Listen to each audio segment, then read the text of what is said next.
नमस्कार दोस्तों, जेसी क्लासेज में आपका स्वागत है। जेसी क्लासेज जो कि 1950 से अपने निरंतर प्रगतिशील है, विद्यार्थियों के कल्याण के लिए, विद्यार्थियों के लिए निरंतर प्रयासरत है। जेसी क्लासेज ने अनेक दौर देखे हैं, स्वतंत्रता का दौर देखा है, अपने अलग अलग सरकारों के दौर देखे हैं, कुछ बहुत सारे ऐसे समस्याएं भी देखी हैं, लेकिन फिर भी अपने अटूट विश्वास और विद्यार्थियों के अगाध प्रेम की वजह से आज भी जेसी क्लासेस अपना जो है निरंतर प्रयासरत है। जेसी क्लासेस जयपुर कॉलेज जो कि चौड़े रास्ते में स्थित है। जेसी क्लासेस का ये यूट्यूब चैनल है। आप जानते हैं कि आपकी कई पीढ़ियां, विद्यार्थियों की कई पीढ़ियां इससे जुड़ी हुई हैं और ये एक ऐसा प्रयास है जो निशुल्क प्रयास है। किसी का किसी तरह का कोई भी पैसा जो है यहाँ पर नहीं लगता है। और इस संदर्भ में विद्यार्थियों के अलग अलग तरह के, जैसे पीएचडी से संबंधित आपका कोई प्रश्न पत्र है, आपका नेट से संबंधित प्रश्न पत्र है, first grade, second grade, third grade, सभी तरह की परीक्षाओं से संबंधित आपको प्रश्न पत्र दिए जाते हैं और कक्षाएं ऑनलाइन ली जाती हैं। तो हम बात कर रहे हैं आज बीए प्रथम वर्ष जो है समाज शास्त्र का प्रथम वर्ष का प्रथम प्रश्न पत्र है, ये आपके समक्ष है। पहला प्रश्न है, समाज शास्त्र को परिभाषित कीजिए। समाज शास्त्र को परिभाषित कीजिए। दूसरा प्रश्न है, प्रदत्त परिस्थिति क्या है। समाज शास्त्र को परिभाषित कीजिए, यानी कि जो समाज का वैज्ञानिक अध्ययन है वही समाज शास्त्र है। यानी जो वार्ड ये कहते हैं, वार्ड ने कहा समाज शास्त्र समाज का विज्ञान है या वैज्ञानिक अध्ययन है। प्रदत्त परिस्थिति क्या है। परिस्थिति दो प्रकार की होती है, अर्जित परिस्थिति और प्रदत्त परिस्थिति। प्रदत्त परिस्थिति वो होती है जिसे आपको प्रदान की जाती है, जैसे पिता, पुत्र, जाति, धर्म, ये सब प्रदत्त परिस्थिति के पार्ट है। और अर्जित क्या है, जिसे आप स्वयं अपने प्रयासों से प्राप्त करते हैं।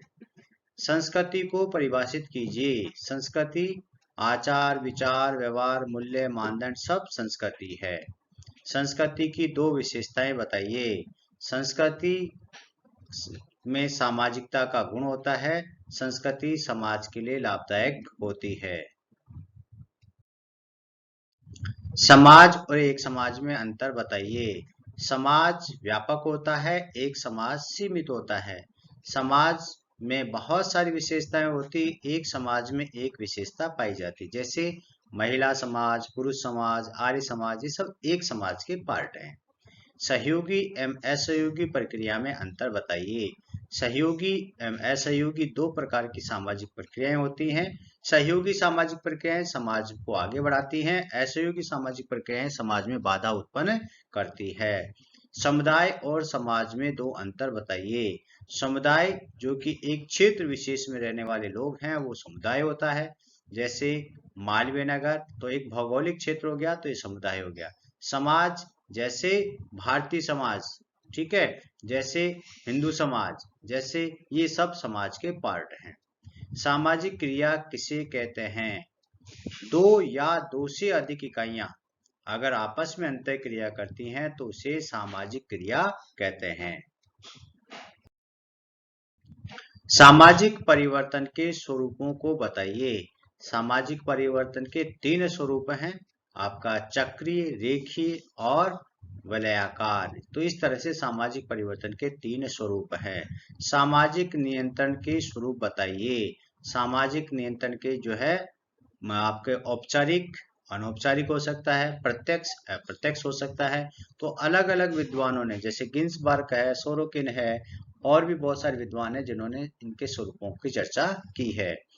स्तरीकरण की दो विशेषताएं बताइए। स्तरीकरण क्या है। समाज में उच्चता और निम्नता का जो क्रम विन्यास पाया जाता है उसे स्तरीकरण कहते हैं। यानी आगे और पीछे का जो भाव होता है उसको स्तरीकरण कहते हैं। तो स्तरीकरण की दो विशेषता क्या है। समाज में गतिशीलता को उत्पन्न करते हैं और समाज की आवश्यकता को पूरा करते हैं। बंद सामाजिक स्थिरीकरण का उदाहरण दीजिए। तो बंद सामाजिक स्थिरीकरण का उदाहरण क्या है। जाति। जाति में एक बार जन्म लेने के बाद आप परिवर्तन नहीं कर सकते। तो बंद सामाजिक स्थिरीकरण है। वर्ग, ये आपका खुला सामाजिक स्थिरीकरण है। वर्ग में परिवर्तन किया जा सकता है। जैसे निम्न वर्ग में है, आय बढ़ गई, मध्यम वर्ग में आ गया, और आय बढ़ गई, उच्च वर्ग में आ गया। तो ये अंतर किया जा सकता है। सामाजिक उद्विकास को परिभाषित कीजिए। सामाजिक उद्विकास का मतलब है कि समाज का जो विकास हुआ है प्रारंभिक बिंदु से लेकर के वर्तमान की स्थिति में, उद्विकास जो है वो कहलाता है। प्रतियोगिता एवं संघर्ष में दो अंतर बताओ। प्रतियोगिता और संघर्ष में, प्रतियोगिता व्यक्ति के विकास में सहायक होती है और संघर्ष व्यक्ति के लिए हानिकारक होता है, समाज के टुकड़े कर देता है। जाति एवं वर्ग में दो अंतर बताओ। जाति जन्म पर आधारित है, वर्ग कर्म पर आधारित है। जाति में परिवर्तन संभव नहीं है, वर्ग में परिवर्तन किया जा सकता है। तो बच्चों ये जो चीजें हैं ये आपको परीक्षा में लिखना है। सांस्कृतिक विलंबना क्या है समझाइए। सांस्कृतिक विलंबना, ऑकबर्न ने ये कॉन्सेप्ट दिया है। ऑकबर्न जो है हमारे विद्वान है, उन्होंने कॉन्सेप्ट दिया सांस्कृतिक विलंबना का। तो सांस्कृतिक विलंबना क्या है? जब संस्कृति का एक भाग दूसरे भाग से आगे निकल जाता है तो सांस्कृतिक विलंबना कहा जाता है। नेक्स्ट है आत्मदर्पण दर्शन की अवधारणा को समझाइए। मर्टन का जो आत्मदर्पण दर्शन का सिद्धांत है वो इसके अंतर्गत आता है। चार्ल्स कूले ने सामाजिकरण के सिद्धांत के संक्षेप में विवेचना कीजिए। चार्ल्स कूले ने सामाजिकरण के सिद्धांत की विवेचना की है। नेक्स्ट है सामाजिक नियंत्रण के अनौपचारिक साधन क्या है। औपचारिक साधन और अनौपचारिक साधन। औपचारिक साधनों में तो क्या आ गया, जैसे आपका विद्यालय है, ठीक है, आपका संविधान है, कानून है, न्यायपालिका, कार्यपालिका, व्यवस्थापिका, ये सब औपचारिक है। और अनौपचारिक में परिवार, पड़ोस, नातेदारी, ये सब अनौपचारिक साधन के अंतर्गत आ गया। सामूहिक प्रतिनिधान को परिभाषित कीजिए। सामूहिक प्रतिनिधान, जैसा कि आप जानते हैं कि इमाइल दुर्खिम के द्वारा इसका प्रतिपादित किया गया है। सामूहिक प्रतिनिधान कि जब व्यक्तिगत चेतना प्लस व्यक्तिगत चेतना प्लस व्यक्तिगत चेतना सामूहिक चेतना बन जाती है तो सामूहिक चेतना की जो अभिव्यक्ति होती है वो सामूहिक प्रतिनिधान कहलाती है। मानवतावादी परिप्रेक्ष्य की दो विशेषताएं बताइए। मानवतावादी परिप्रेक्ष्य और वैज्ञानिक परिप्रेक्ष्य, ये दो प्रकार के परिप्रेक्ष्य हैं जो समाजशास्त्र के अंतर्गत आते हैं। तो मानवतावादी परिप्रेक्ष्य में मानव को या व्यक्ति को विशेष महत्व दिया जाता है, तो व्यक्ति के अध्ययन पर बल दिया जाता है, जबकि वैज्ञानिक परिप्रेक्ष्य में सिद्धांतों की बात की जाती है। अर्जित प्रस्तुति क्या है? प्रस्तुति दो प्रकार की बताई हमने, प्रदत्त प्रस्तुति और अर्जित प्रस्तुति। अर्जित प्रस्तुति वह प्रस्तुति कहलाती है जिसमें व्यक्ति अपने मेहनत, प्रयास और लग्न के आधार पर जिनको प्राप्त करता है, सब अर्जित प्रस्तुति कहलाती है। भौतिक और अभौतिक संस्कृति में क्या अंतर है? संस्कृति के दो पार्ट हैं, भौतिक संस्कृति और अभौतिक संस्कृति। कितने बताया? ऑकबर्न ने। तो भौतिक संस्कृति क्या है? भौतिक संस्कृति वह संस्कृति कहलाती है जिसको देखा जा सकता है, छुआ जा सकता है, मापा जा सकता है, तोला जा सकता है, वह भौतिक संस्कृति कहलाती है। और अभौतिक संस्कृति क्या है? जिसको देखना, छूना, परखना, मापना, तोलना संभव नहीं है, केवल महसूस किया जा सकता है। जैसे रीति रिवाज, परंपराएं, मूल्य, मानदंड सब अभौतिक संस्कृति कहलाती है। और भौतिक में घड़ी, मकान, दुकान, घर जिनको छुआ जा सकता है, नापा जा सकता है, ये सब भौतिक संस्कृति के पार्ट है। नेक्स्ट है प्राथमिक समूह की विशेषता बताइए। समूह की अवधारणा, आपके प्राथमिक समूह, द्वितीयक समूह, अर्ध प्राथमिक समूह, संदर्भ समूह, बहुत सारे समूह के प्रकारों की विवेचना की गई है। तो प्राथमिक समूह क्या है? प्राथमिक समूह वह समूह कहलाता है जिसमें आमने सामने के संबंध पाए जाते हैं। जो छोटा होता है वो प्राथमिक समूह कहलाता है। जैसे परिवार, पड़ोस, मित्र समूह प्राथमिक समूह के महत्वपूर्ण उदाहरण हैं। समाजशास्त्र के जनक किसे कहा जाता है? समाजशास्त्र के जनक अगस्त कॉन्त को कहा जाता है। 1838 में अगस्त कॉन्त ने समाजशास्त्र को जन्म दिया था और अगस्त कॉन्त का जन्म 1798 में फ्रांस में हुआ था।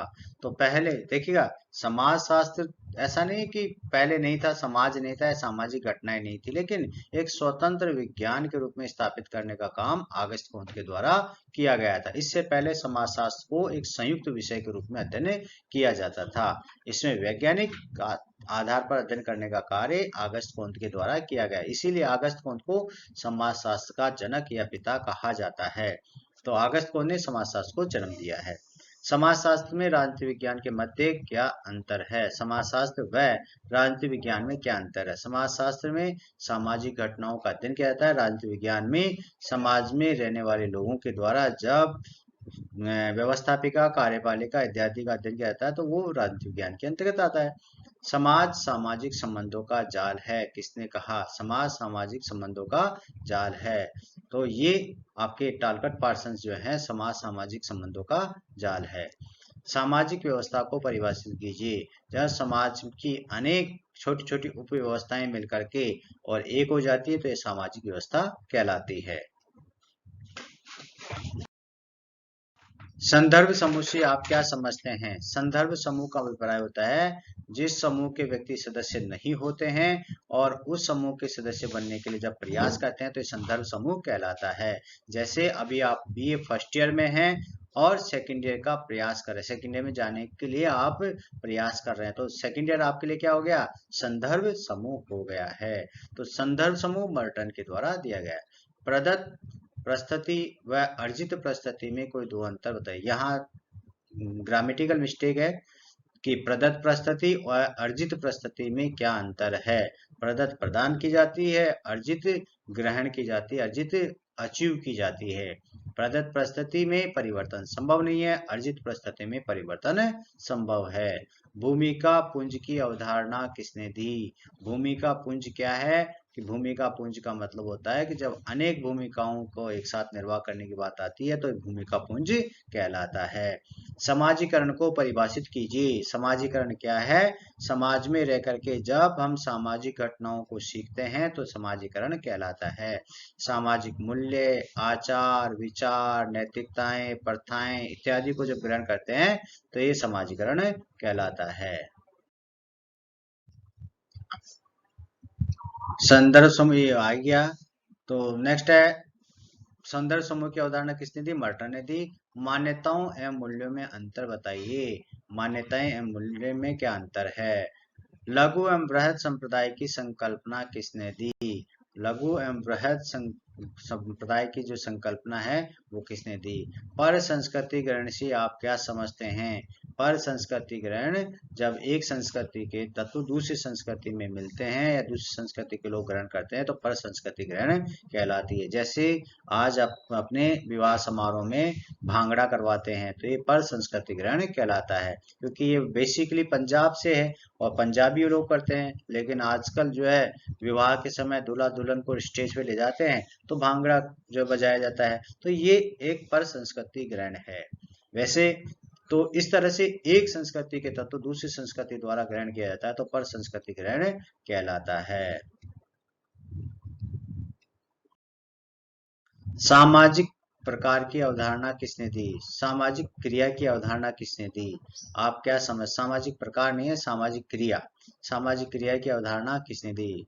मैक्स वेबर ने सामाजिक क्रिया की अवधारणा दी है। जब दो या दो से अधिक इकाइयां आपस में अंतः क्रिया करती है तो इसे सामाजिक क्रिया कहते हैं।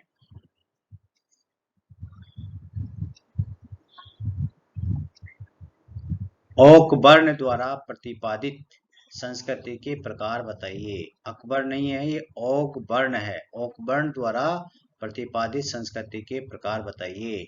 ओकबर्न ने संस्कृति के दो प्रकारों की बात की है, भौतिक संस्कृति और अभौतिक संस्कृति। सोसाइटी पुस्तक के लेखक कौन है? मैकाइवर एम्पेज ने सोसाइटी पुस्तक की रचना की है।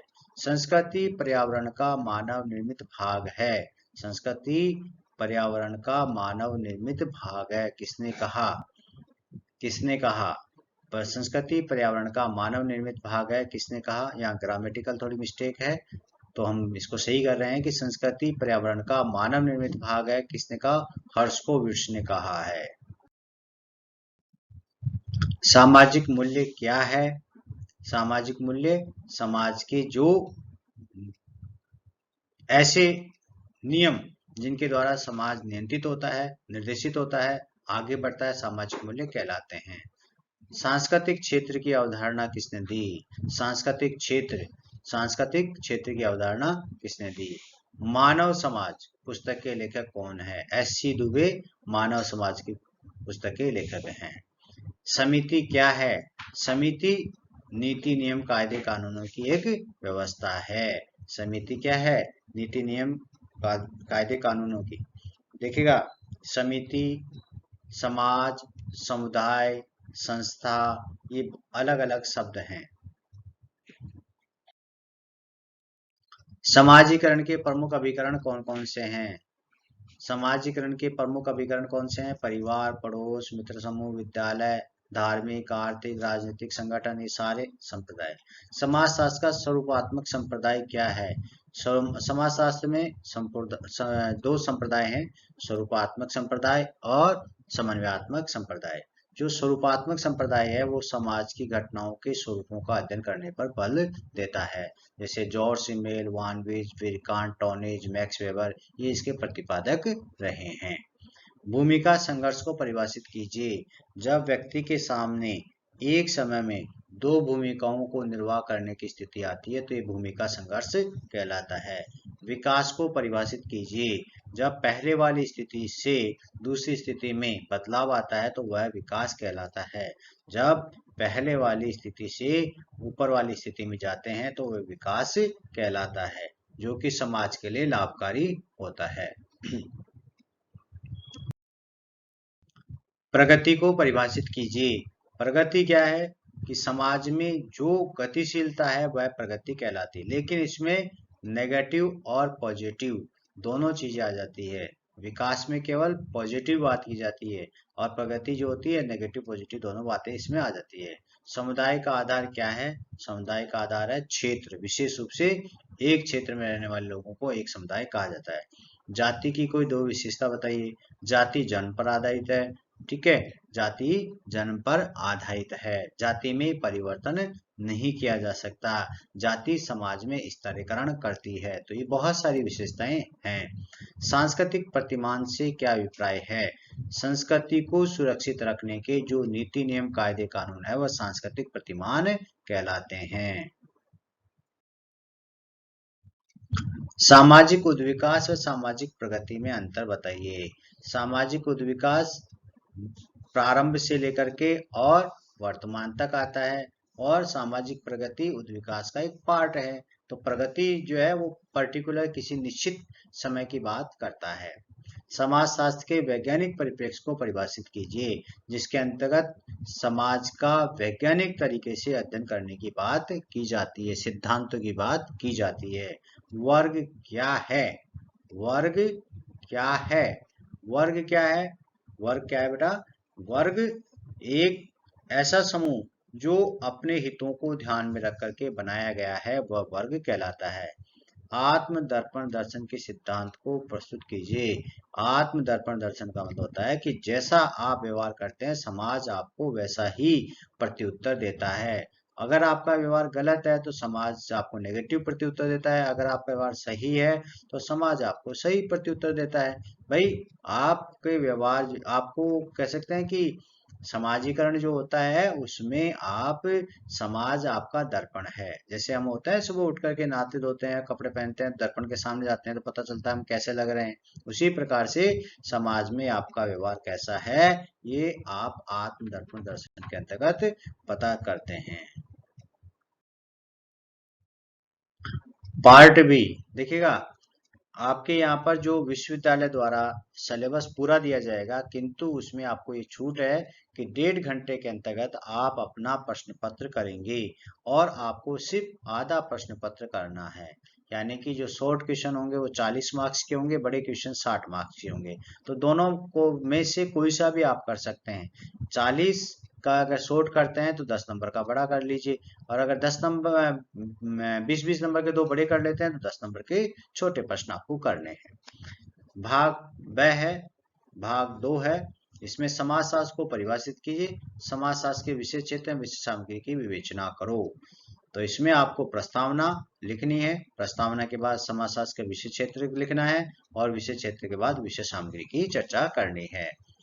समाजशास्त्र के वैज्ञानिक परिप्रेक्ष्य व मानवतावादी परिप्रेक्ष्य में विवेचना करो। समाजशास्त्र का वैज्ञानिक और मानवतावादी परिप्रेक्ष्य। परिस्थिति को परिभाषित कीजिए। प्रदत्त अमर्जित परिस्थिति में अंतर बताइए।